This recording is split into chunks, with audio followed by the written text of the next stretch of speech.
Philippine and U.S. troops are now preparing for war games off the coast of Ilocos as part of the Balikatan exercises. Here's the report. U.S., Australian, and Philippine troops are now gearing up for the strike exercise near the coast of Candon City, Ilocos Sur tomorrow. A tugboat of the Philippine Navy has already pulled out to see the old warship named BRP Kaliraya, which will serve as the mock target in the strike exercise. BRP Kaliraya will be placed right at the edge of the Philippines' territorial waters. That's 12 nautical miles from the shores of Ilocos. The old vessel will be treated as an invading enemy ship heading towards the Philippines. While it's still far from land, the Philippine and U.S. troops will try to fight it off using their boats, planes, and land-based weapons. It should be noted that the ongoing Balikatan is happening on the backdrop of growing tensions between the Philippines and China in the West Philippine Sea.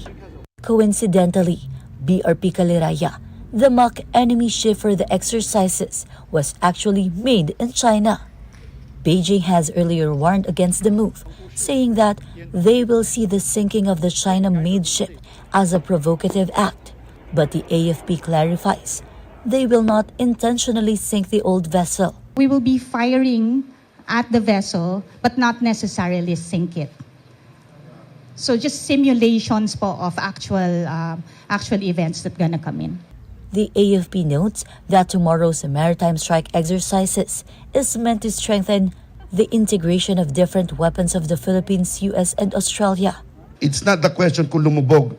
The question should be asked if there was really integration from all these different components during the conduct of exercise. The other platforms will not be able to fire their particular part if at the very first strike, lumubog na kagad yung. The Balikatan exercise is set to conclude on May 10. Speaking of tensions in the West Philippine Sea, China is not letting go of its claim that the AFP Western Command agreed to a supposed new model to manage the situation in the Ayungin Shoal.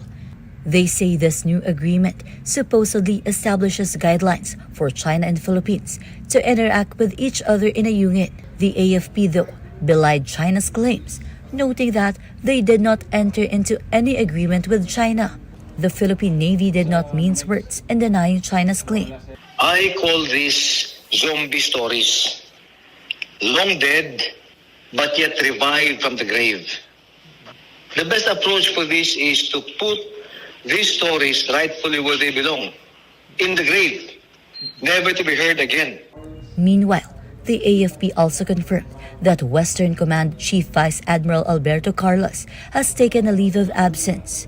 The AFP clarifies, though, that Carlos's leave has nothing to do with the Chinese embassy's recent claim that the AFP Westcom entered into an agreement with China on a new model for managing the situation in Ayungin Shoal. AFP spokesperson Colonel Francel Padilla did not say how long Carlos's leave will be, but she named Commodore Alfonso Torres Jr. as acting Westcom chief. Provocative action daw ang pagta-target sa BRP Kaliraya. Anong tawag mo sa water cannon? Iba provocative Peaceful resolution, yun. Char. Provocative yan. Anyway, nagkaroon lang din ng paglilinaw itong Balikatan na ano pangalan niya?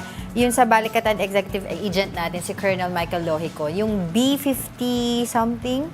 B-52 heavy bomber. Yeah, Kasi nagkaroon 52. nga ng paglilinaw doon na gagamitin yun pero hindi nila ipa-fire. Diba? Gagamitin yun sa exercise pero hindi nila ipa-fire. Hindi siya magpapabitaw ng bombs. Okay. Gagamitin lang nila yun sa exercises. Pero yun nga, naging makulay din yung pag-file ng leave nung admiral dyan sa Westcom dahil nga dun sa usapin na may mga kumbaga, ano yun yung nilabas ng China, di ba? Nagkataon pa na may gulo tayo about China supposedly saying that we have entered into agreement and kausap nila yung taga Westcom. Westcom din. Westcom. So, Westcom. pero sabi nila wag daw bigyan ng kulay.